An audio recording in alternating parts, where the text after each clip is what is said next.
Hello and welcome to the Scuttlebutt Podcast. Today I'm speaking with Michael Madrid. Michael is an entrepreneur fueled by the love of space. He's currently working at a company called Starfish Space, who is looking to solve one of the many problems facing the future in space, and that's satellite servicing. He's also the co-founder of Project Buna, a specialty coffee company focused around community-based experiences. This is a conversation for self-starters. Michael talks about the mindset entrepreneurs enter the world with and the ways of thinking required in order to endure long periods of loneliness, one of the many joys of pursuing independence in this world. We also talk about the right approach to take when starting your own company, understanding product market fit, and a step further, founder fit, or finding the problem you're uniquely suited to solve. Michael was incredibly inspiring to talk to. It's these types of conversations that remind me of why I'm doing what I'm doing. I'm confident of the fact that service members, both current and former, are uniquely positioned to solve big problems. It's really only a matter of finding that problem you're suited for and staying the course long enough to reach it. A programming note related to this conversation specifically, I'm always on the hunt for interesting service members solving big problems. If you are one of those or know someone, I'd love if you sent me an email to connect and have you on the show. It's stories like these that remind our brothers and sisters of what's possible and encourage them to take that first big step. Send me an email at scuttlebuttpod1@gmail.com, and you can find that email in the show notes. For now, please enjoy this conversation with Michael Madrid.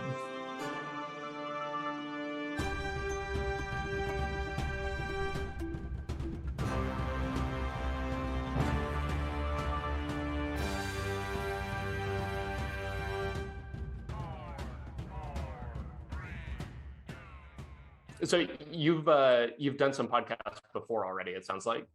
It's been a little bit, but yeah.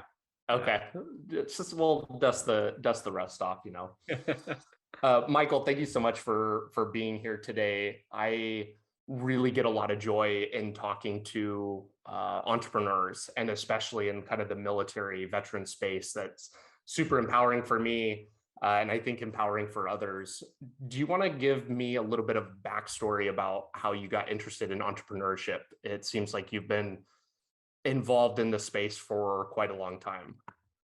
Yeah, absolutely. And thanks for the invitation. It's great to be here. I think it probably goes back a long ways. I was recently had my dad out to visit, and we were talking about stories from growing up, different little business ventures in the neighborhood and things like that.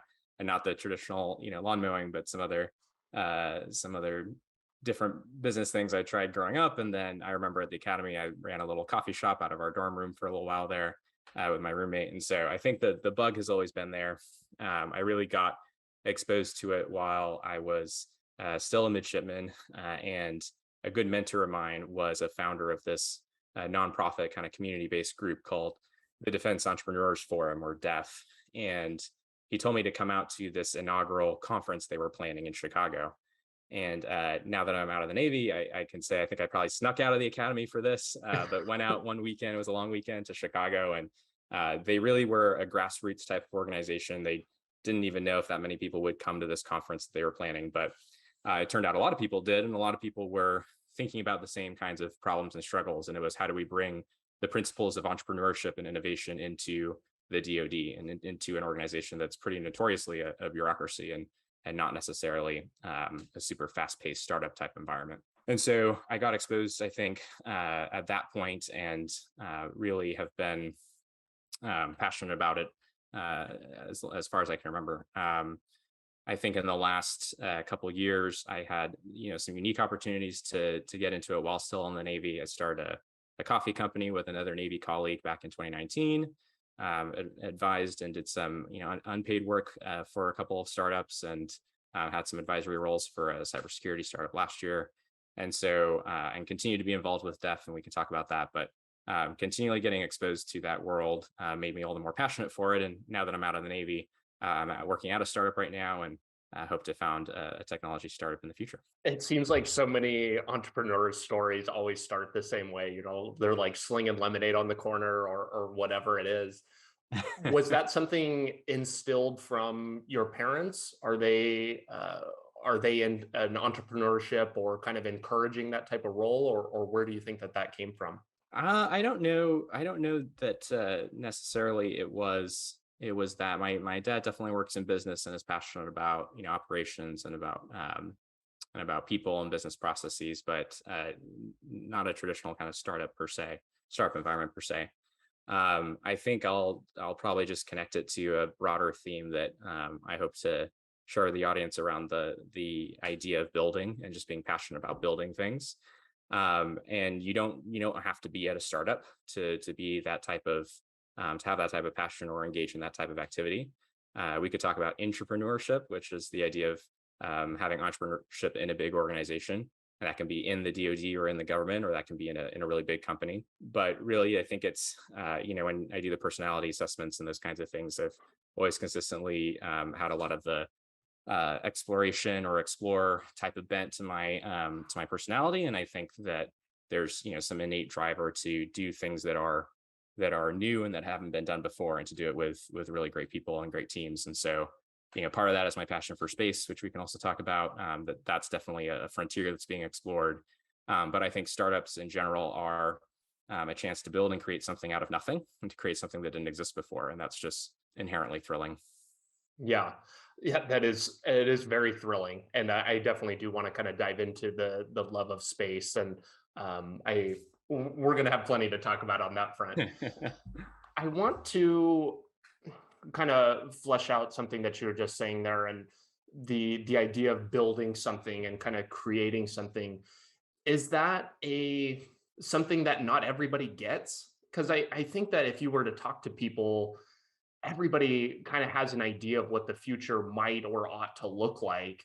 And maybe some people are taking action on that as well. I think that if you kind of take that a step further, a common thread to pull in entrepreneurs or serial entrepreneurs especially, is they're really going after the problems that they love, or Mm. not problems, I guess, but things that they really love. And you can tell just from how they talk about it, even just what you've said so far, you can tell that this is like what your passion is.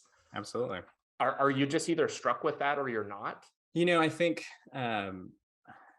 there's a lot of things we could unpack there. I think that yes, the best stories of entrepreneurship are usually start with people who are so fascinated with solving a particular problem, or maybe not even a particular problem, but serving a particular audience or a particular group of people in the world who need a problem solved, or working in a particular industry and pushing some sort of boundary forward. And it's the type of thing that can be all consuming, and it keeps you up at night. And you need that. I think you need that to power you through and drive you through, honestly, very tough times much of the time.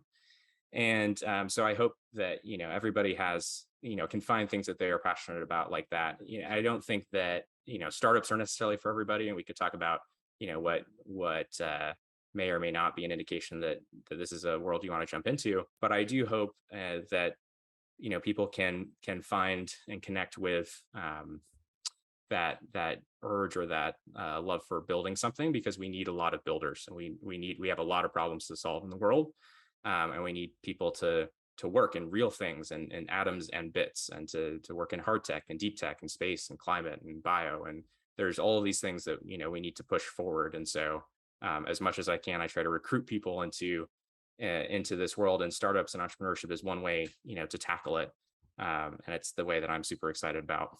But I think it takes probably, there's this concept of like definite and indefinite optimists, which I heard Chris Power talking about recently. He's the founder and CEO of Hadrian, but I think it originally traces back to Peter Thiel's 0 to 1. And it's this idea that you can be a definite optimist, where you think that the future will be better because of the actions you take, and you have this sense of agency. And then indefinite optimist would be, you think the future will be better, and even if you don't know how, and there's sort of the sense that it's out of your control, but you think it will be better. And that comes from a pretty standard construct of like a 2x2 grid. So you can also imagine a definite and indefinite pessimist. But to be, I think, an entrepreneur or in startups, you need to be both, right? You need to have the definite optimism, where you think you can go out and take actions to make the world a better place. And then sometimes you also need to be an indefinite optimist, because lots of things will be out of your control. And a lot of the time you will need to fall back on that even though you don't know exactly how the world will be better, you believe that it can be. Do you find yourself identifying with both, or would you place yourself solemnly in one camp? I think both, and I think I think it's great to be both. That was definitely the point Chris was making recently, and I think probably spend a lot of my mental space in the definite camp, where you have the ability or the agency to take actions and produce change or produce results in the world. But like I said, that's a hard fight, and there are often times where you will be at the mercy of randomness or at the mercy of things outside of your control. And I definitely know I'm an optimist. That's always been true of either variety. I think that that's the right way to live. I have one more kind of philosophical thought, I guess, for you, and then we can kind of talk about some of your history with coffee.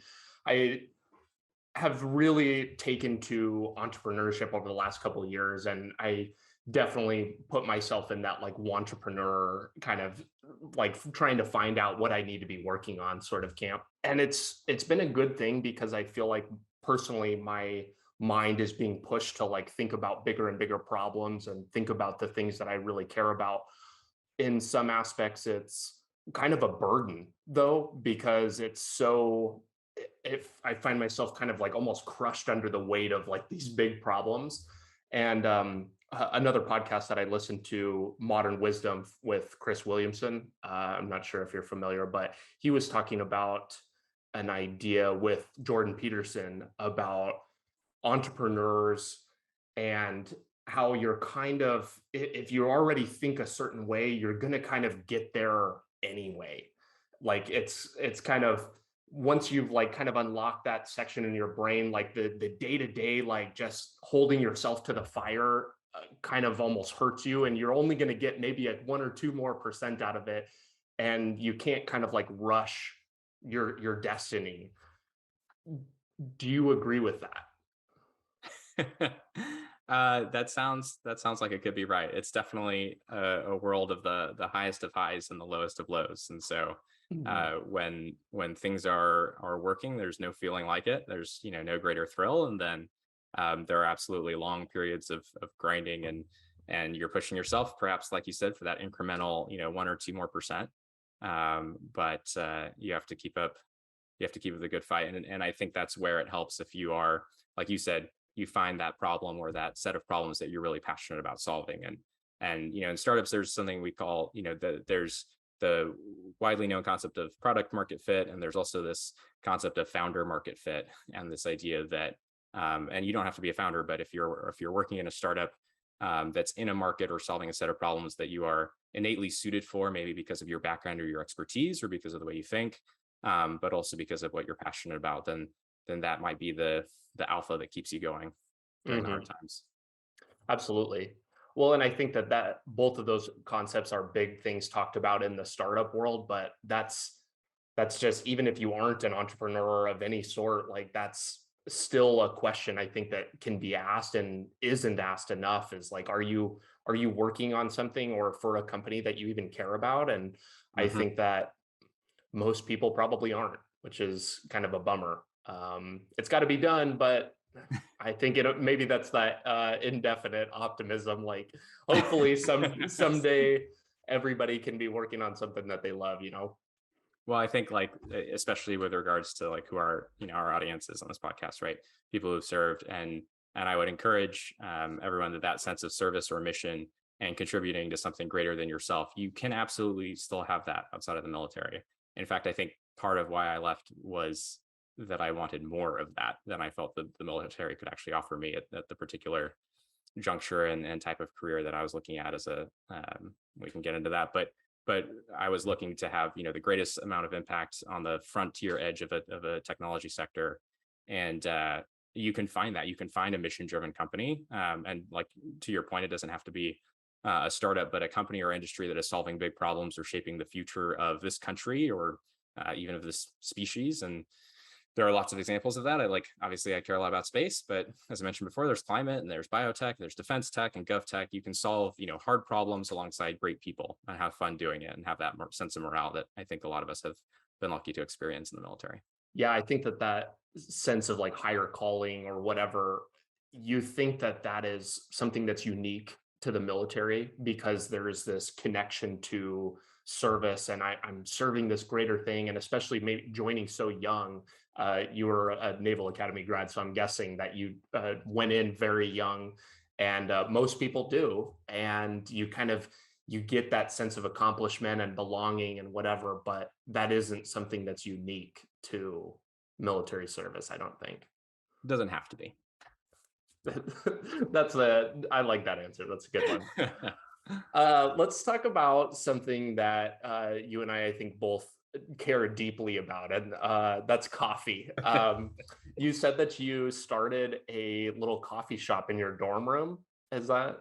Yeah, that's an old memory. We for those who know the Naval Academy, the dorm is Bancroft Hall, and there weren't a lot of coffee options on the yard to begin with, and there certainly weren't many that were open late. And I liked coffee a lot, so did my roommate, and we started brewing for folks who would come by our room in the late evening if you had to stay up late to study or pull an all-nighter. I think we're known as a spot you could come and get a caffeine fix, and usually a pretty tasty one at that. But yeah, that's an old memory, a good one. And at the time, definitely didn't think I would be having a coffee company all these years later. Here we are. Right. Yeah, I'd imagine that there was probably more than one all-nighter, at least one more. Yeah. Were you guys doing the whole enchilada, like a specialty, like espresso shots, or just like a drip coffee out of your dorm room? I think we did a lot of drip, but we did do some specialty. I think we had seasonal drinks. Very cool. Experiment with different recipes. So many creative titles for drinks I'm sure you could come up with in that environment. Probably more colorful than not. So your coffee company that you have now, Project Buna, is that right? That's it. Yeah. I'd love to hear a little bit about that. What was the initial kind of driver that you wanted to start that, and kind of what is your offering now? Well, it's a good story. It starts on my second sea tour, my second ship, which was the Donald Cook, and I met a guy there named Donnie Brazil, and he was the EMO. I was the FCO, which basically means we were in the same department, and we spent a lot of time together on watch.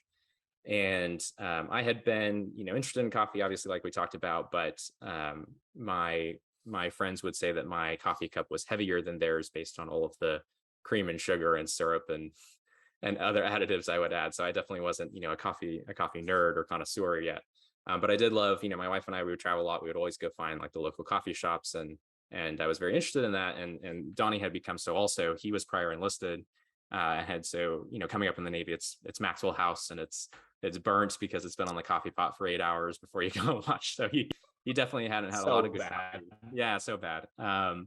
But he had tried some really good coffee and kind of gotten interested. And so we started this informal group on the ship called the Coffee Buyers Club, or the Donald Cook Coffee Buyers Club. And so we took the list of the top 100 roasters in the States and divvied it up between us, and each person ordered a bag of coffee from one or two of the folks on the list. So nothing crazy, but then we pooled it all together once it arrived at the ship out in Spain. And so we had this cabinet in the wardroom of the ship that at one point probably had thousands of dollars worth of high-end beans in it. And we brought on French presses and Chemexes, and then we brought on a burr grinder and a gooseneck kettle, and we brought on all this stuff. And it was a very social thing. We would get together, as the wardroom, and try a new coffee or try a new brewing method. But Donnie and I just really kept getting into it. And so he and I both ended up for shore duty in the DC area right after that ship tour. He got here a couple months before me. But when we were both here, we met at one night for a beer and asked that quintessential question: hey, do you want to start a company? Do you want to start a business? And I think written on a bar napkin or something. I think there had to have been a bar napkin. That sounds right. But yeah, it was that bug. We both wanted to start a business and just learned by doing it. And coffee made a ton of sense because we were already really passionate about it. Had spent a lot of time kind of self-educating on coffee, and we still had a lot to learn, but that made a ton of sense. And so we would meet up, I think, maybe once a week for a beer or a coffee for a couple months, going through business ideas, doing our research. Cycled through a ton of ideas. At one point, we would have been, ready to drink cans of espresso or something like that. And we came around again to the concept of being a coffee roaster and providing specialty coffee, whole bean coffee to consumers, really around this idea that we had sort of started to get into the coffee industry. And once you're in, you talk about certain things, you understand certain things. There's a level of knowledge or familiarity with the industry, with the agriculture, with the preparation methods. And we just sort of had this revelation that there was still a ton of the population and a ton of our community that had not even had good coffee in the first place. And once you're in coffee and you talk about third wave coffee and all these industry trends, most of our major cities are pretty well saturated with third wave coffee shops and with really good coffee. But we, maybe perhaps this was because coming from the Navy, we knew there were still a lot of people who had just never had that sort of gateway experience and realized that it could be a lot better than that Burt Maxwell house. And so we said, what if we built a brand and a company around helping people make that transition and discover that there's this whole world of coffee out there? Maybe we won't be the most specialty high-end coffee for the absolute coffee nerds, but we can serve this sort of mission of making specialty coffee more accessible and understandable and affordable and available. So we launched the company a couple of days short of 6 months after that first beer, which we were pretty proud of the kind of tight cycle there. And there were a couple of things that allowed us to do that. I remember going and meeting with all the coffee roasters in the DMV area, going to their cuppings or their events and meeting them. And we struck a partnership with one that helped us get off the ground as a bootstrap company. We can talk about what that means, but no debt, no outside investors. We each put in 50% of the upfront capital and we're able to get started right away. And so we started with as an e-commerce company with whole bean specialty roasted coffee, a seasonal menu, usually about 3 different coffees that kind of represented a spectrum of flavors or types and from different origins. And walked the journey of a e-commerce brand, trying to do marketing, trying to do customer acquisition, order fulfillment. One thing we were always very passionate about was that we physically handled our own product. It wasn't one of the drop shipping type of methodologies where you kind of outsource the product fulfillment, but we were in the roastery at least once a week, and we were handling the beans and we were talking to the customers and fulfilling orders. And I think especially in the early days, like really being physically in touch with the product and with the market was super important. But it's been about 2.5 years since then, and there's lots of things we could talk about in there, but I'll just fast forward to today. The company has been profitable since its first couple months, and we sort of were in a unique position where we were both active duty, and we got the clearances from our legal and ethics department, et cetera. But it was sort of that perfect advantage of being able to experiment and invest everything back to the company while being very secure financially and for our families, because we were still active duty and still had a day job. And so we were sort of limited in how much time and bandwidth we had to invest in the company, but we also weren't relying on it to put dinner on the table per se. And so just reinvested everything back in. We launched a new sort of product line or business unit each year. In 2020, we started doing something called crowd crafted coffee, which I could explain. And then the year after that, we launched a barrel rested coffee brand called the Treachery of Coffee. And Donnie has actually since moved to your area, your neck of the woods down in the Hampton Roads. And so he runs a set of operations down there, and I still run our operations here in DC. Very cool. Yeah, I think that starting a business, especially maybe in the last couple of years, especially with the whole venture space really being kind of front and center of like entrepreneurship or whatever, it's such a sexy thing to just be like, oh, you read these stories or tweet threads or whatever, like, oh, I quit my job and just went all in on this. And like, it just is like this really kind of just mythical thing. And it's kind of like, I don't know, entrepreneurship porn almost for people that are interested in the space. It's like, man, I just wish I could do that or whatever. But the reality is, many people start these companies while they have a full-time job, and you kind of need to if you're not going to be making a bunch of money right off the bat. I don't know if you can share how much money did it take for you guys starting out, and what were kind of some of those first initial steps towards like making that first sale? Yeah, I'll go ahead and say, and it's kind of ridiculous in retrospect, but we each put in $500 up front. And then we did a second round of another 500 when we were doing our first like paid advertising campaign. So our sum total is $1,000 each. And Wow. so that's pretty cool in respect, especially thinking about the return on investment, so to speak, for ourselves so far. We were really fortunate to have a great outpouring of support from our friends and family and networks in those early days. We started with a big sort of pre-sale type of activity to get a lot of interest and a lot of buzz when we first launched the company. And so our first production days were really huge, filling all of these pre-orders. And a lot of the growth in those first years was organic, was word of mouth, or us doing our own types of marketing and advertising work. We were doing all our own social media.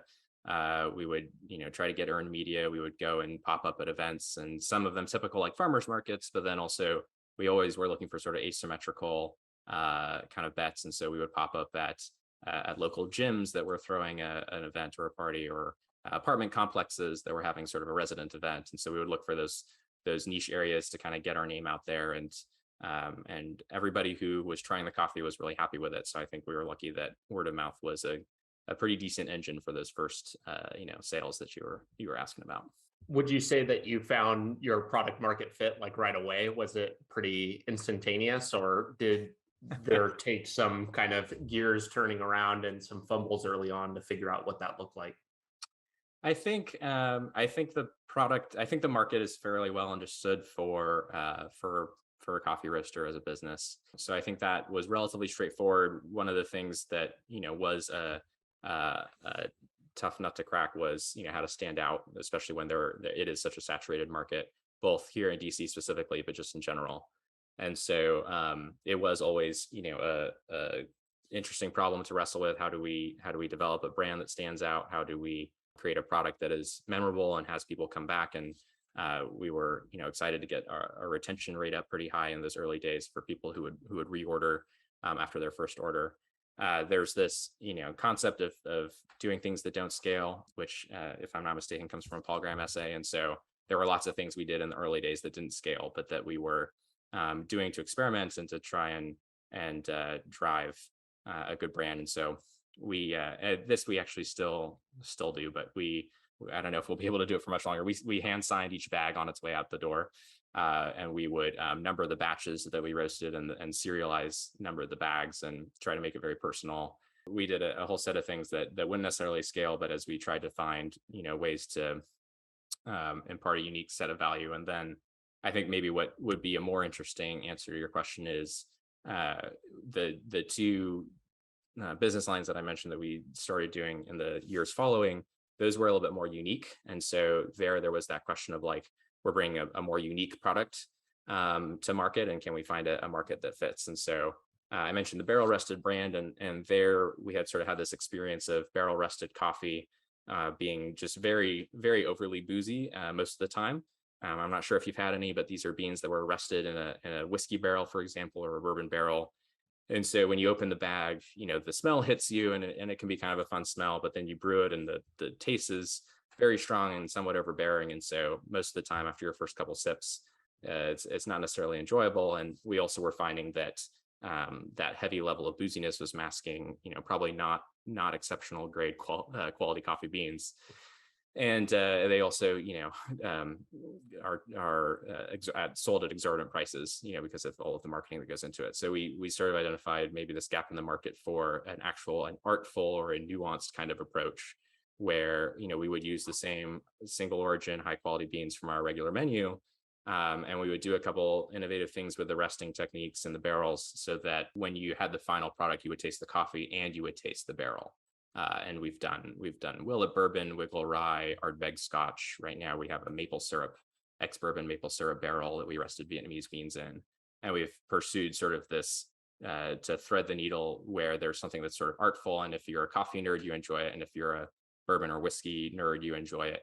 And that is something that I think we've seen some success with, finding a gap in the market. I certainly think that there is some kind of gap there.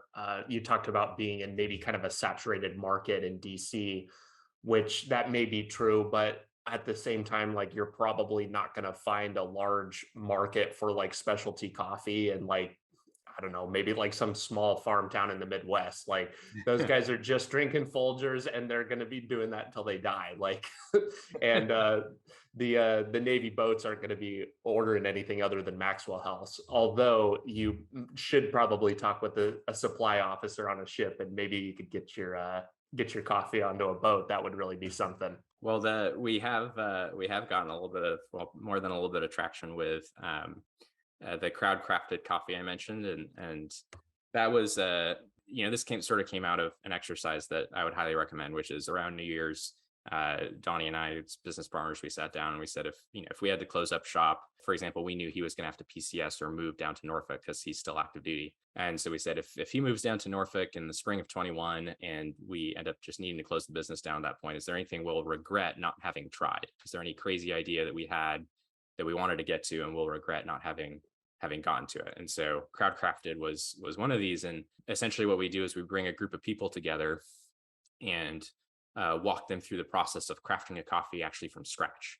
And so we teach them about the coffee producing regions of the world, and we walk them through the different continents, the different countries. We present them with different lots of coffee from farms, and we tell them about those farms and the producers there who raise the crop. And then we let them discuss and ask questions and vote, and they pick a coffee, and then we go and custom contract that coffee and bring it in. And we roast it a couple of different ways, and we say, here's what it tastes and smells like as a light roast, as a medium, as a dark. And we let them vote on the packaging and get to design custom labels. And so at the end of this, 1 to 2 month process, they have a physical, tangible, product in their hand that they had a voice in creating, that they got to be involved in the creative design process. They've learned about coffee. It's a fun, team building, morale kind of exercise to do as a group.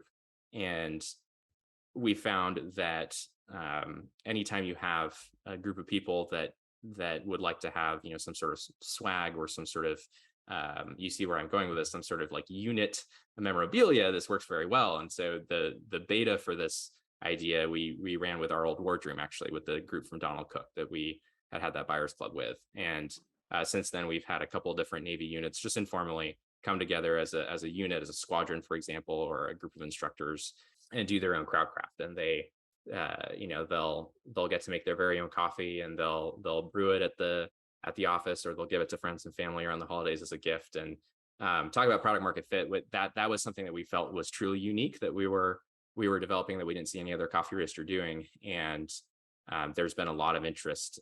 We coming from the military could think about all of the unit type dynamics where you would want to do something like that, where it'd be fun. But teachers associations, nonprofits who do it as fundraisers, there's all these different types of environments where groups of people would like to come together and do something like that. So we've been excited to kind of roll that program out. That is super unique. And like you mentioned, a cool way to, you're kind of not just have like this shared experience with other people that you maybe care about, but there's kind of a tangible product, or even, once you get through with the beans, you have the bag and you can kind of put that up on your wall, or, it's like we have in the military, just coins and patches and kind of memorabilia type items.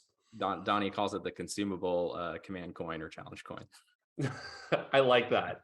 Get them on a recurring revenue. Yes. There you go. I like that.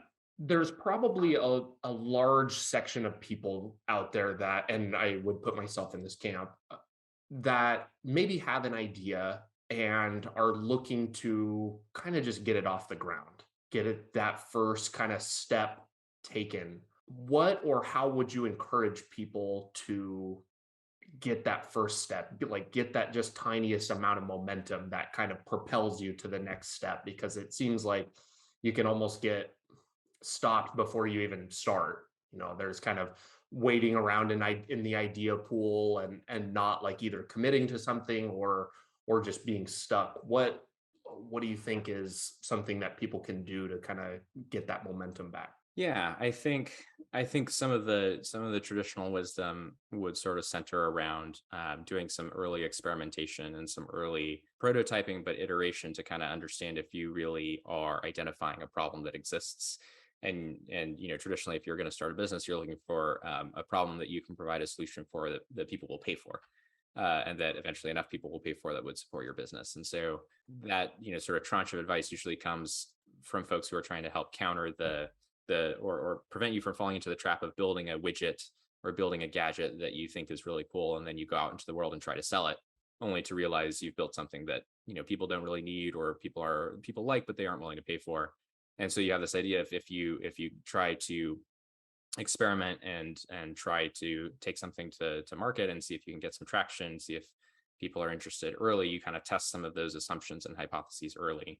And I think if you engage in that type of activity, it might be inherently exciting and give you sort of that excitement to keep moving forward. And you'll certainly learn some things very quickly, hopefully, that either help you pivot and go in a different direction, or that build conviction that you're really onto something. And I've had a couple of chances, so far to have an idea and to do a little bit of something about it, and then to feel that rush of conviction that there really is something here, and that somebody should do it, and why shouldn't it be me or us? And so to do a little bit of that early testing is helpful. And then the other thing I would say is the people you surround yourself with. And there are exercises that are recommended to vets who are transitioning, these ideas of the 1,000 cups of coffee, and these ideas that you should get out there and network and build your network.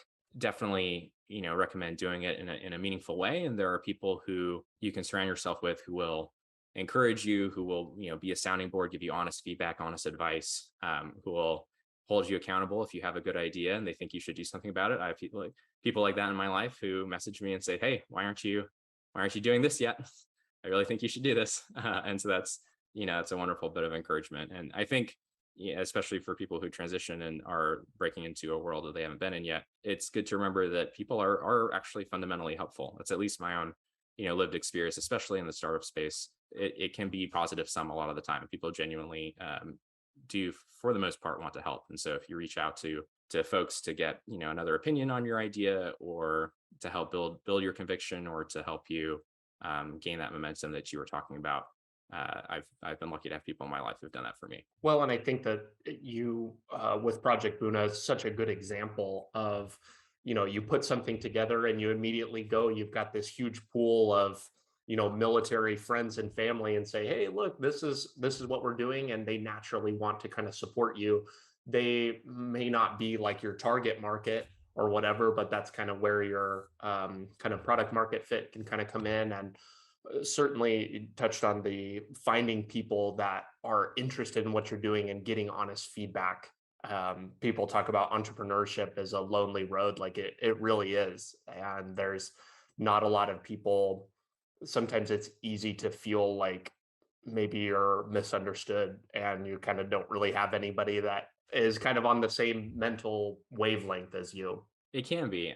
It definitely can be. I'm grateful to have done Project Buna with a co-founder. So there's always been the two of us, and there have been plenty of times where I was down and he was up, and he helped pull me up. And there were times where he was down and I was up, and I helped pull him up. And there have, of course, been times when we were both down. Yeah. But to go on that journey with someone is immensely valuable. And even if you don't necessarily have a co-founder, to be around other people who are walking the same type of journey, whether or not they're necessarily in the same industry or working on the same set of problems, but people who are going through that journey, and you find a lot of common struggles, or a lot of common ways to relate. You can lift each other up and keep each other going. One last kind of closing comment / question here on Project Buna, just kind of a fun exercise I'm sure that you've gone through before, but it'll be fun to do it for a recording. 5 years from now, Project Buna is extremely successful, much more so than now. What is it that you have done to get to that point? And what does that look like? And then if it's not successful and it's failed by that point, what would have driven that? Excellent prompt. I think that, I really would love to see us scale up this crowd-crafted coffee offering, because it does feel like something unique that we do in the market. And the groups that have done it so far have loved it so much. I would really love to see us scale that operation up. We have thought, some about, in the tech world and the startup world, you'll hear a lot of talk about vertically integrating. And we've, thought a little bit about how we might bring some operations in-house to make ourselves more effective. And so in 5 years, I would love it if we had our own, custom packaging and printing shop. we just pulled that part of the supply chain in-house. That'd be great. I think what has been a throttling function for our growth and development for the last 2.5 years, and what may continue for a little bit longer, is just our own personal bandwidth. We've had people approach who were interested in investing, and we've had that conversation, but we've stayed as a bootstrap company because the capital actually was not the limiting factor at those junctures. It really was the bandwidth and the time and energy and effort we were able to devote, which was sort of a strange conundrum. It's strange to kind of know the things that you need to do, or at least have pretty good ideas about the things that you need to do for the business. You simply haven't gotten to them. And, that's where I would say, like, kind of to one of your earlier points in our discussion, if you have something that you're high conviction about, and this is what you want to work on for your life, then yeah, you probably do quit and go all in on it. And, for me, I feel that that's the primary focus is the space sector and the technology sector for aerospace. But, I love this company and I love coffee. And so, hopefully what we're able to do and to get ourselves to that 5-year mark is bring in some help in a variety of different ways we could do that. But I love to, be involved in the business and strategy and operations. And I find myself sometimes running out of time to go to the roastery and do the actual production. So if we could scale our ability to do production, that'd be helpful. And so I think that might answer both of your questions, sort of the positive case in 5 years and the negative case. Sort of depends on how we approach it. Donnie's coming to he's actually already past 20. So I think he's retirement eligible now. And so there's a world in which, he gets out of the Navy and he is able to focus on this full time. But as you can remember, I'm sure right now he's on a ship, and that ship has thankfully not gone out underway on patrol, but it is definitely an all-consuming type job. And so that leaves him fairly limited, and I'm at a startup, and that leaves me fairly limited. So that's our current struggle. I want to kind of use that to segue into Starfish Space and your love of space. Is there a point coming possibly that you may have to choose between coffee and space? I know that that's a big, those are two kind of very different subjects, but do you foresee that happening? We'll see. We'll cross that bridge if we get to it. I definitely, I wouldn't let, I would say I wouldn't let Project Buna limit what I am able to contribute or do at Starfish. So to the extent that I can keep it as something on the side, and often what that means is nights and weekends. But like I said, it would be great to sort of transition into a strategic and business side of Project Buna.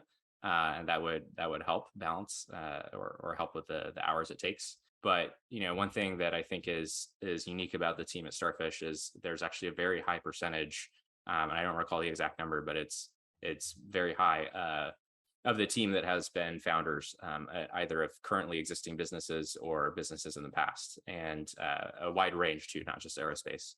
And so that's something that I thought was really wonderful about the team when I first met them, and we'll see how long we can keep that ratio up. But I think it speaks to the types of personalities and mindsets of the folks on the team. And so I surprisingly though am one of the only coffee drinkers, and so that should have been a red flag from day one. Well, yeah.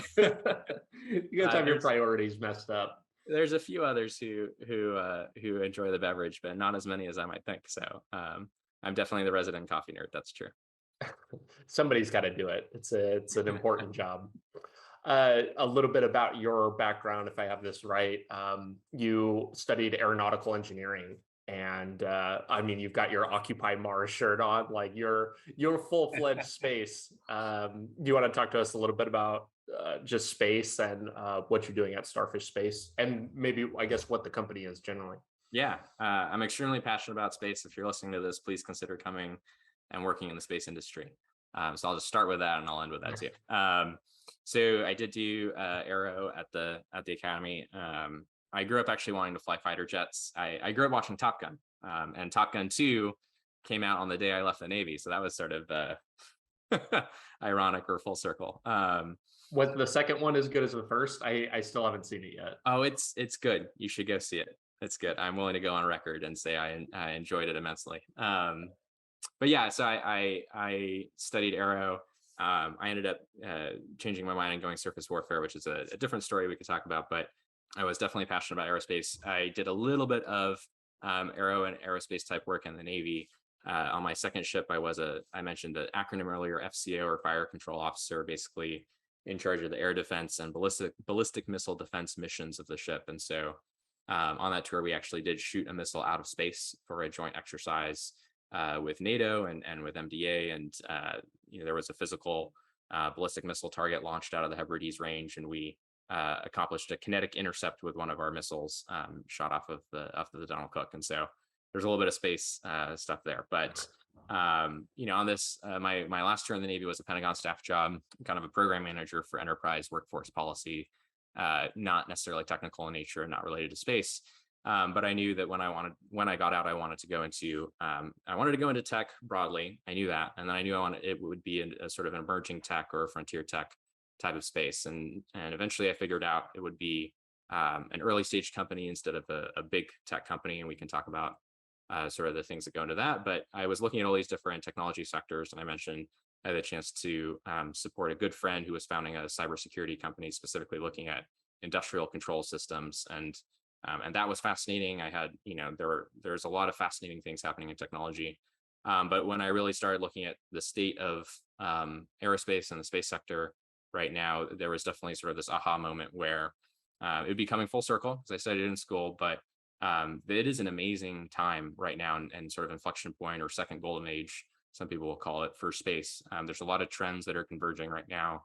There are a huge number of companies that are being started and funded to go tackle different problems. And so it's an incredible time to jump into this industry. And I gained some very high conviction that this is where I wanted to go.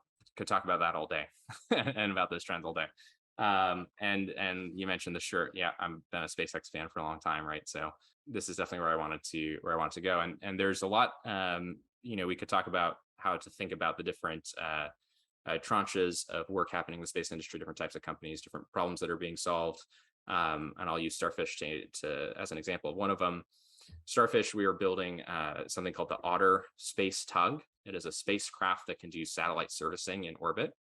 And so it's both hardware and software. And the goal is to be able to, for example, do a life extension mission for geostationary satellites. These are really big communications or broadcast satellites up really high in geo that are very expensive, and their payloads often work much longer than they have fuel. And so they'll run out of propellant to sort of do station keeping maneuvers. But if a space tug like the Otter can come up and dock with it, we can provide those station keeping maneuvers, much like an actual tug, and keep that satellite in its orbital slot for another couple of years, and it will continue generating revenue and providing service to Earth for its owner. And in low Earth orbit, there are a variety of applications, and the one that we sort of focus on is debris removal. Specifically, if you have a satellite that died and you're not able to get it down out of orbit yourself, but it poses a risk to the rest of your constellation. Perhaps it's a piece of debris or junk that your other satellites might hit, or that you have to expend a lot of fuel to maneuver and avoid. Then it can be an on-call sort of service to come and deorbit that dead satellite for you and get it out of the way. At the end of the day, it's a very versatile spacecraft, and the technologies that we're building in order to bring it to market are the sort of core technologies required for a whole range of activities that are often referred to as either RPOD or OSAM and ISAM. And so RPOD stands for Rendezvous, Proximity Operations, and Docking. So you can think about two spacecraft coming together, flying around each other, and coming in to dock and physically connect. And then OSAM or ISAM can stand for on orbit or in space, servicing, assembly, and manufacturing. So this whole suite of activities that we hope to see happening in orbit as we kind of commercialize or industrialize space. Underpinning all of those sort of activities, if you imagine, factories in space, and you imagine things being ferried back and forth, maybe we can recycle some of the debris in space and turn it into new things. At the core of all that, you need to be able to safely and reliably and hopefully autonomously rendezvous, conduct proximity operations, and dock. And so the software and hardware we're developing kind of fuel all of that future. I have to imagine that the opportunity set for just space generally has got to be massive, right? I mean, there's so many things that we'll possibly need. Is there really any limit to the amount of kind of problems that need to be solved when it comes to space, I guess. I'll say there's no limit. There's lots of problems to solve. Come out and help solve some of them. Yeah, there's a huge market.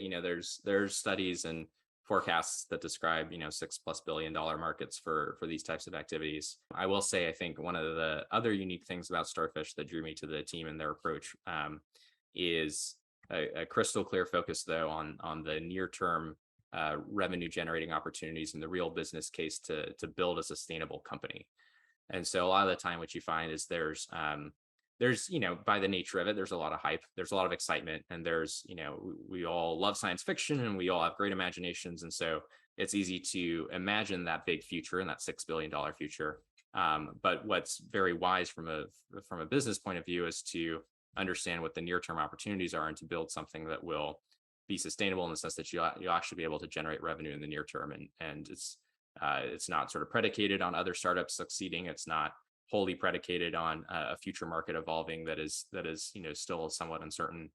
And so those two missions I described, and particularly the life extension of satellites in geostationary orbit, that is a near-term, well understood, actionable sort of business case. And I thought that was really appealing about how the founders kind of approach building their company. Can you talk about where the company is from like a development standpoint? And are there people knocking at your guys' door for your product? Or I guess where are you guys at in kind of the life cycle of the Otter? Yeah, it's still pretty early stages, which is, again, was a really attractive thing to me. Company's about 2.5 years old at this point. Our two co-founders, their names are Trevor and Austin. They worked together at Blue Origin, but left to start Starfish back in, I think, fall of 2019. And they went through a couple of accelerators and raised some pre-seed money in the early days. They raised a $7.25 million seed round last year.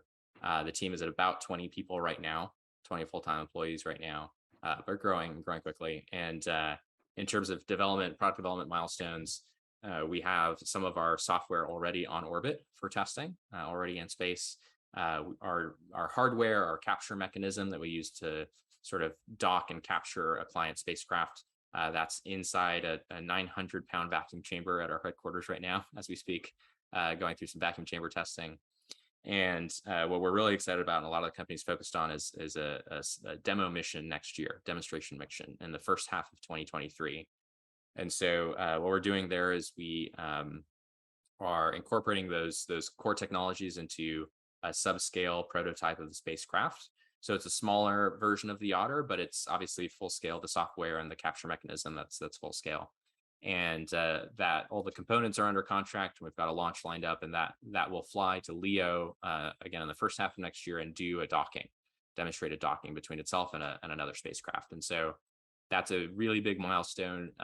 First, to prove out the technologies, and second, to kind of build confidence and trust with our potential future customers. And then from there, we hope, if all things go well and all things go right, we hope to have the full scale Otter available for commercial services in 2024.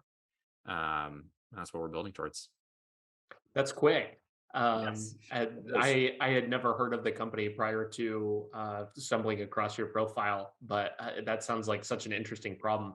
I feel like a lot of the headline news is it's all space travel. That's what everybody cares about. It's like, oh, I want to go for this space trip or whatever, but I don't think that's, and maybe this is just from somebody who's not involved in the space industry. Like these are the type of companies that aren't really making headlines, and they probably should be.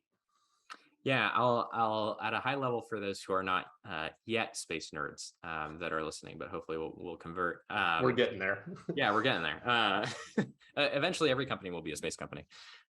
You can sort of think of the industry in a couple of broad buckets. There are a couple of different ways to analyze it, actually, but for the sake of the conversation, you have a lot of launch companies, a lot of rocket companies, SpaceX, obviously, as we've already mentioned. And so there's all the companies that are doing launch, and that's obviously physically getting things up to space. And there are a couple of different differentiating factors between these rocket companies, but there are a lot of them. Then there are sort of the satellite segment. We've been doing satellites for a long time as a species, but there are more and more developments in the technology every day. And so you have satellites that are used for communications, a lot of these broadband internet constellations. And then you also have a large set of satellites that are used for Earth observation, and they use all sorts of different payloads. It can be optical, synthetic aperture radar or SAR, thermal, and so those can be used to, for market intelligence. Obviously, there's a lot of national security implications or applications, monitoring climate change. There's a lot that can go into that. And then there's, the industries that feed that with all the subsystem components and integration and things like that. And then there is this tranche of companies, focused on satellite servicing and the sort of the logistics and infrastructure in orbit. And a big part of that is actually commercial space stations. We all know the ISS, International Space Station, but there's no less than 3 major initiatives to build commercial private space stations in orbit. And then there's companies that sort of do orbital logistics, moving things from point A to point B. There's companies like Starfish who are going to service the satellites that are in orbit. There are tons of amazing ideas out there. And then you get to the far out stuff that's fun to talk about too, asteroid mining and lunar settlements and getting to Mars and things like that. So there's a wide variety of problems to work on and interesting hardware and software types of applications. What do you think of Elon Musk? I don't think that we could talk about space without talking about him. I'm a real big fanboy, and I think that his vision of the future is maybe a little bit out there at times, but I think that we need people to think radically, and maybe he's just the most public example of somebody who thinks really radically. Do you have any particular opinions about him? A question I did not prepare for. He can be controversial, and he's not a perfect human.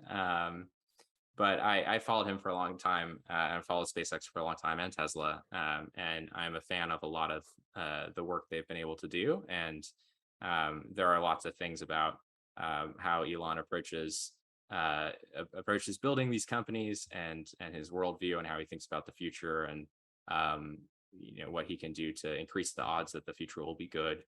A lot of those things have been formative to my own worldview and how I think about technology and building companies and approaching risk and big opportunities, and then space specifically. So there's lots of books I could recommend about Elon or about SpaceX that I've read and enjoyed. I actually am working on a short piece with a friend from Twitter, Jeff Burke, about this sort of really valuable second order or third order effect of SpaceX and of Tesla, and these things that Elon has built, where we are seeing people eventually leave these companies and go become founders of their own startups, or go and be early employees at startups.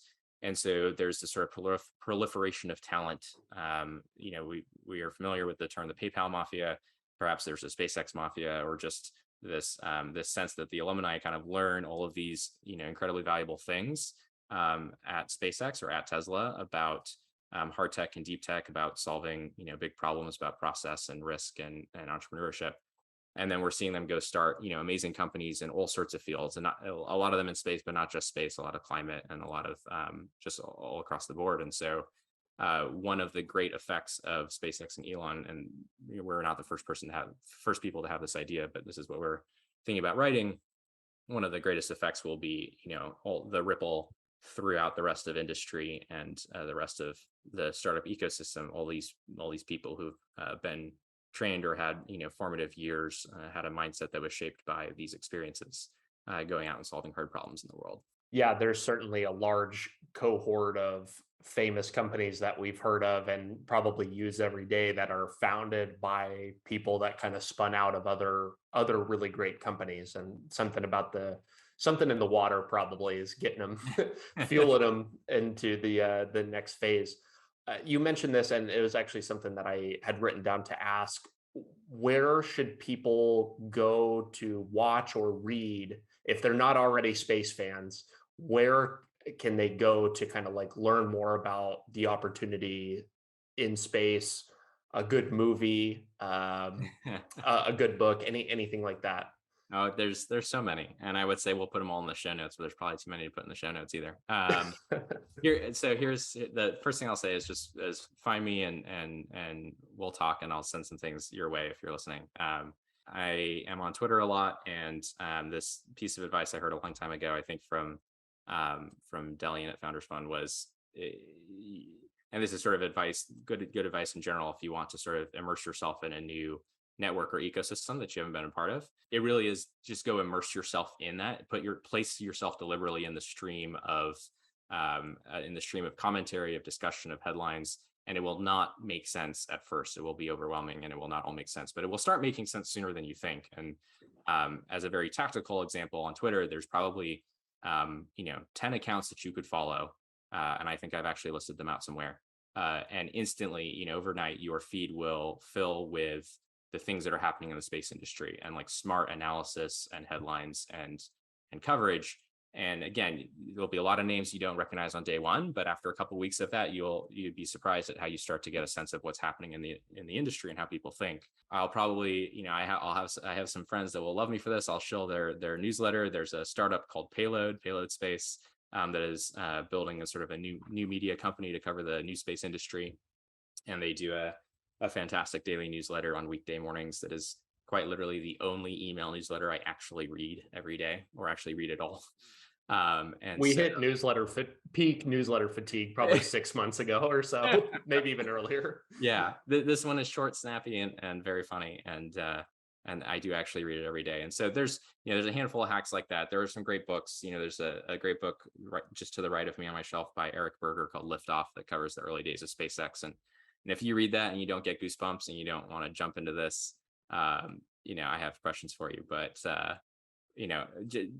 again, if people want to get into this, and I can give you a lot of other recommendations offline. So just find me on Twitter or LinkedIn. And I love bringing people into this world. I'm super passionate about it. I want to kind of step back and compare.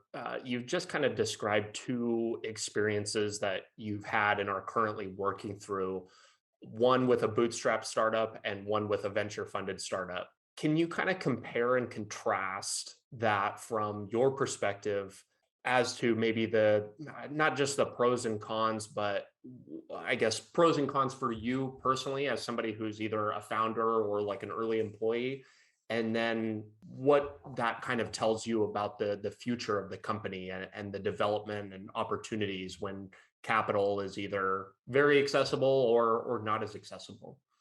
Yeah. This is a great thing to talk about because I think in the broader discourse, we often can conflate small businesses and startups, and it can sometimes be an important nuance or distinction to make. And so, obviously, like a small business is what it sounds like, and I think the key differentiator between a startup and a small business is that startups are meant for scale. They may start as they are a business and they may start small, but there are big ambitions of growing into a big company, and being a startup is meant to be a temporary organization or a temporary phase as your organization learns and develops and accelerates toward this bigger vision. And so I wouldn't articulate so much in terms of pros and cons, but just it depends. It's different contexts.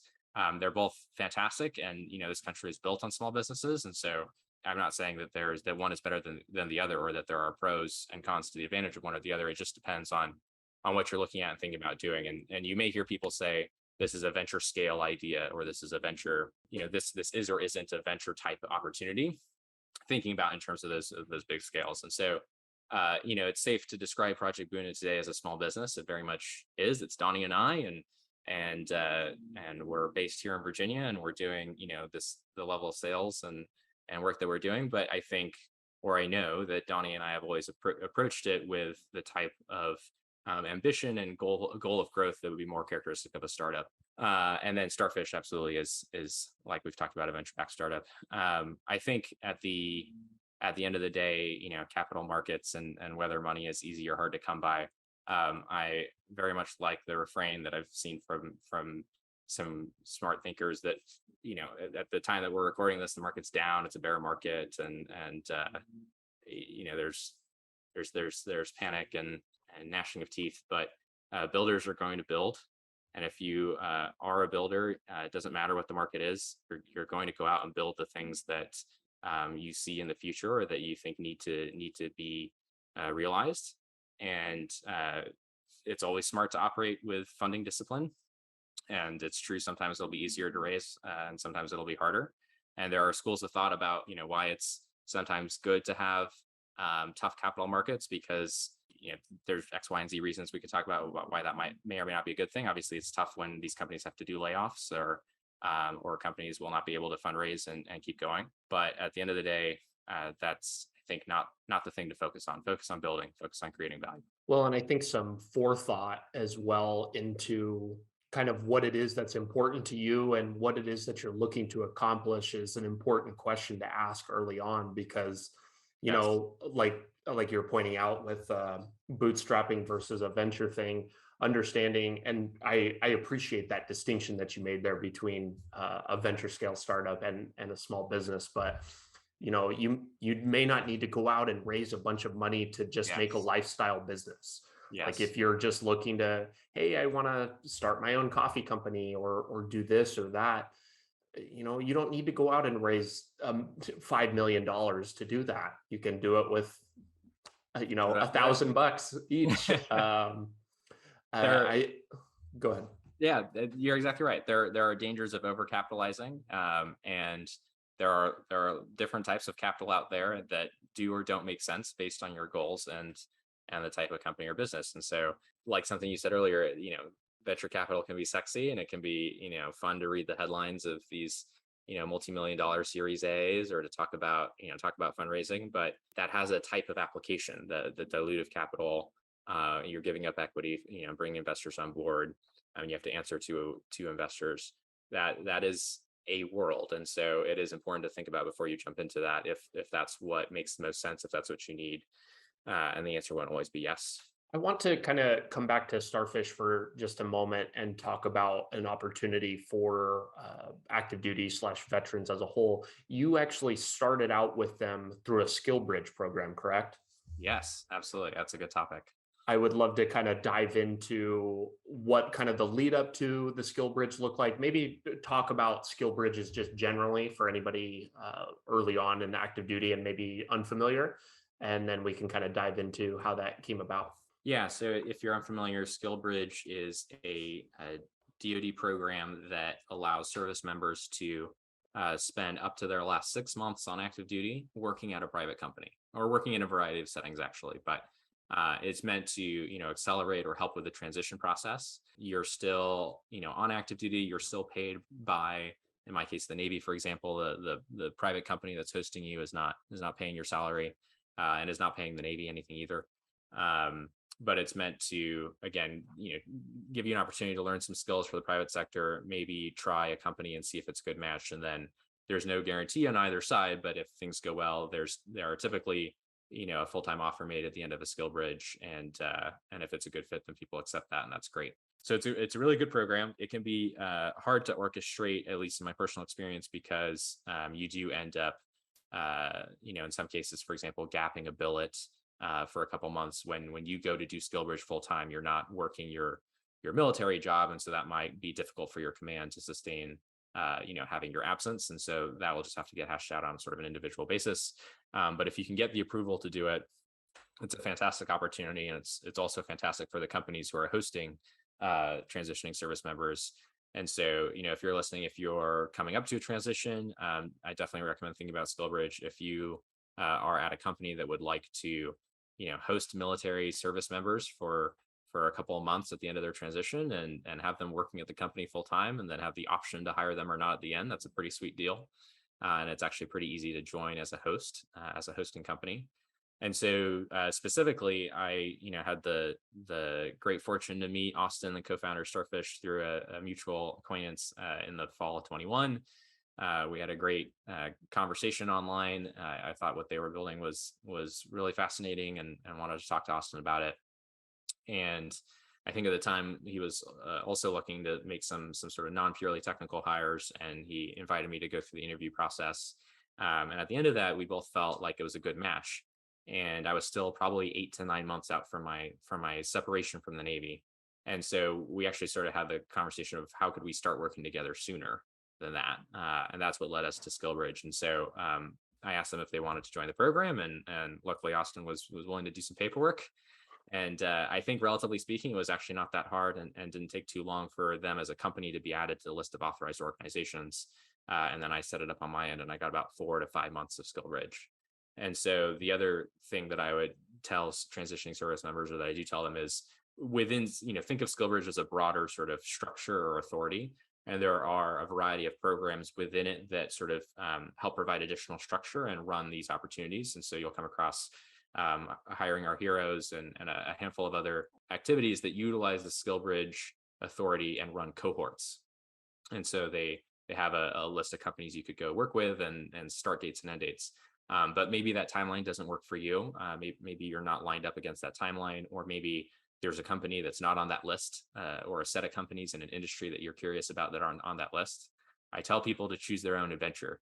And if you start working on this early enough, you might be able to partner with, or ask a company to, like I did, ask a company to join the SkillBridge organization so that they could host you. Or you can, if there's a company that's already authorized, you can reach out to them directly and try to set it up. And so the possibilities are pretty broad, and I think it's a great program if you can make it. I absolutely love that. That is like totally taking kind of control of your own future, and refusing to kind of take no for an answer. And I'm sure that there's a lot of different companies that people can go and work for, but you're the first person I've talked to that said, hey, well, this company's not on the list, but we're going to get them on the list.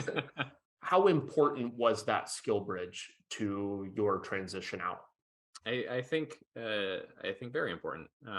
When I was approaching it, I was thinking in terms of how can I make these months, or this time period as valuable as possible? How can I use it to sort of accelerate the transition, accelerate learning across multiple different dimensions, and what's sort of the best possible use of time? And beyond that, it was also a wonderful opportunity to check culture fit, which can be sometimes hard to gauge in an interview process, or if you're trying to move fast through your transition. But getting to work with the team and embed fully in the team for 4 to 5 months, I mean, no better way to get to meet everybody and understand the culture of the company they're building, and how it could be a part of that. And so came out of 4 or 5 months of SkillBridge, having high conviction that this was a company, a team I wanted to be part of. And we discussed the official offer closer to about 1 month out from the transition. But I think it played a big role. Absolutely. It sounds like you really were actively preparing for your transition out, at least, I mean, you met them and you were kind of like getting the ball rolling on that early. How do people prepare for that transition? Even, I mean, you kind of knew that you wanted to do this. Maybe people are in a similar position but don't know what they want to do. What kinds of things have you learned that would maybe be widely applicable that people can do actively to prepare for that transition, maybe even earlier on in their career? Yeah, absolutely. I think there's a lot we could talk about, but I think what's probably the highest leverage thing to do is to spend some time as early as possible now, regardless of how much time you have before your transition, thinking deeply about your values and the kinds of organizations and environments you thrive in. And when I say values, I don't mean necessarily like honor, courage, and commitment. And I don't mean that like, integrity, like you value, your core values. What I mean is, what are the characteristics or traits of a job, of a role, of a team, of an environment that make you thrive, that bring out the best in you? And conversely, what are the traits that grate against your core and your personality? Because if you are operating in an environment that where the values are counter to your own, you are in a drained state, and you just feel yourself being drained, and you find yourself miserable, or certainly that you're at least not getting satisfaction or fulfillment. But if you're in an environment where those things are aligned, it's a blast, and you're running fast, and you feel like you can make a lot of contributions. And so there's again a handful of resources that we can put in the notes, or I can tell people if they connect. One of them was the Commit Foundation, and I found it extremely valuable, and a good friend of mine, Jason, recommended that I check it out. And there are a lot of transition organizations out there and a lot of opportunities. Commit uniquely was a very high touch program that offered me a lot of different things that I could share, but some of them were some coaching sessions and some content and some they have resume coaches, and they actually have workshops that they'll bring you out to work through different things, and it's an unparalleled network. But one of the things that made me aware of is that it was important to do a lot of the early deep work on understanding your personality and your values and what you cared about, because that sort of flowed out to everything else. And I think before that, I would find an interesting company, and I would go on their jobs page, and I would look at the jobs, and I would say, yeah, I mean, I can see myself doing that. And, I think I line up against that set of qualifications. But I never quite felt it click. And I think part of that is, me specifically, I wasn't really looking for the type of role where there was a clear job description posted on a website. I was looking for a startup where you pitch in on almost everything. And, it's not really about lanes. It's about coming together as a small team and doing something crazy. So that was personally what I was looking for. But going through a lot of commits, a lot of the work with commit helped me understand why that was the case and what types of environments and teams I would want to work in. And so that, I think, is it's easy to sort of skip past that or underestimate how important that is. But once you kind of crack that, it will help, I think, everything else in the transition make a lot of sense, because there are a lot of programs, there are a lot of companies. There's even a lot of places you could go SkillBridge, and there's lots of different types of roles. But to understand truly the type of work that you want to do with your life, that's sort of the first step. Well, and the SkillBridge is such a good way to kind of trial out and say, hey, am I cut out for this type of thing? Once you've kind of got that idea, you can really put that into the fire and see what withstands. Something that I tell people regularly, and something I'm kind of still learning and practicing myself, is really, you need to find out the quickest way to find out if you're right about something. Yes. And we're talking about this with Project Buna a little bit, but like the lean startup mentality is such kind of actually a life characteristic, as well as like try something that takes the least amount of resources that will give you the most amount of information about whether or not something is good for you. And people go off and get degrees and stuff that, oh, I'd like this job or whatever, but they don't even know that they would like that as a career. Yes. Do you actually want to be doing that? Have you talked to anybody that does that? Have you read a book on it? Any of that? Yeah, it's I think there's even a book with this as its title, but it's like design your life, or prototype experiences. Find ways to trial different environments or different contexts, and see, like, literally just go and test it out. And like a quick anecdote is while I was still on active duty last year, a good friend of mine who also used to be in the Navy, he was starting this cybersecurity company I mentioned earlier, and it's called Galvanic. And I was watching what he was doing, and I said, hey, this is I love watching this. If there's anything I can do to help, just let me know, and help in any small way. And he said, I don't even know if he was serious at the time. If he's listening to this, he'll have to tell me. He was like, hey, if you go get the paperwork done that says it's okay, like, yeah, I'll give you some hours per week. And so, 2 to 3 weeks later, I had some signed documentation from our legal department that said, no conflicts of interest, they're not selling to the government, only in my free time and off hours, et cetera. And so I would go to this dingy little attic in Old Town, Virginia, Old Town Alexandria, with him and his 2 co-founders. And I showed up on day 18 of the company and worked with them, did some work with them. And they were going through that pre-seed raise.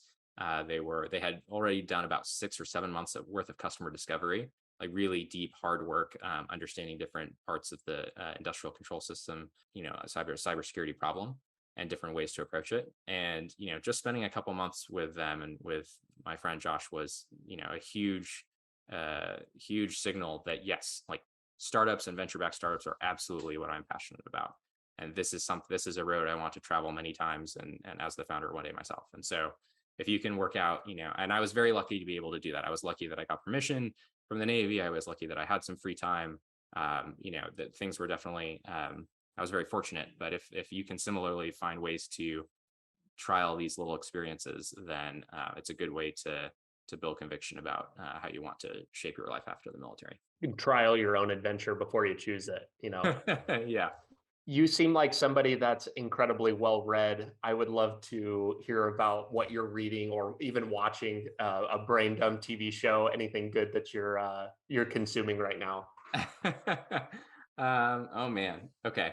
There's as always a lot. I'll give you what's current, and I'll give you a few favorites. Okay. So I'm currently watching Peaky Blinders. the, Okay. the final season just rolled out on Netflix. I've also been watching Ozark, and I'm a latecomer to Ozark. I had tried it a little while back and hadn't gone into it, and then after seeing a lot of recommendations from friends and honestly folks on Twitter, I tried it again and I got into it. So here I am, almost done with Ozark, way behind everybody else. But one of my favorite shows, and this will be space centric, is The Expanse, based on a book series, as I understand it, regarded as one of the science fiction or space series that actually does a lot of work to stay close to what is true, and in terms of physics, what is possible, and what might be accurate. And I hadn't really thought of this until someone shared it with me, but I believe they said one of the things that the writer was thinking about when he started this series was we have a lot of writing and content about the far off future, and you think about worlds or storylines where the universe is already settled, and we're driving around at warp speed between different systems and things like that. But what is the path from here to there? How do we actually make that jump as a civilization? And so The Expanse is sort of more set in that sort of in between, where there's plenty of technology that hasn't been invented yet, but we're really like colonizing this galaxy or the solar system for the first time, and wrestling with all of the politics and all of the societal dynamics that go along with that. So The Expanse has always been a favorite. In terms of reading, I'll recommend Xijin Liu and the Three Body Problem series, but really everything he writes is incredible. And so this was a recommendation that came to me at a conference a couple of years ago, and I read the first book and was absolutely hooked, and now have a lot of his work on the shelf. And so that name is spelled Cixin, and then last name Liu, Liu, is a Chinese science fiction writer. And the Three Body Problem, that specifically is a trilogy that is just mind bending and mind opening. And then he has a lot of anthologies of shorter stories and things like that. And so I'm a big sci-fi fan, especially like hard tech sci-fi, if you would call that, or hard sci-fi.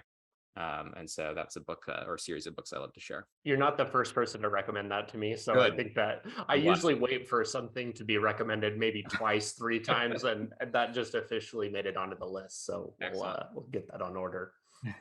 Michael, this has been fantastic. Where can people go to learn more about you, Project Buna? I know I'm going to be ordering some coffee probably right after this. Much appreciated. But anything you want to plug for where people can go to find you or learn more? Yeah. And I'll start with Starfish. If you're interested in that, it's starfishspace.com. Happy to talk a lot more about that, and we are hiring. For coffee, it's projectbuna.com. Buna spelled Buna. Buna is the sort of the translation for the Amharic word. The official language of Ethiopia, Amharic, the word for coffee is Buna. And we thought that that'd be a neat way to sort of tie in and respect the origin of coffee. It's widely understood that the origins of coffee are in Ethiopia. So we named the company that. So projectbuna.com, and on all social media, the handle is just @projectbuna. I am on Twitter a lot, and so that would be the primary way to find me. The handle's @building Madrid, last name Madrid. Building there if you haven't gotten that theme yet from our conversation. And if you're not on Twitter, then just find me on LinkedIn, and always love to make time to chat with folks. Perfect. Michael, thank you so much. Thanks, bro. Thanks so much for tuning in today.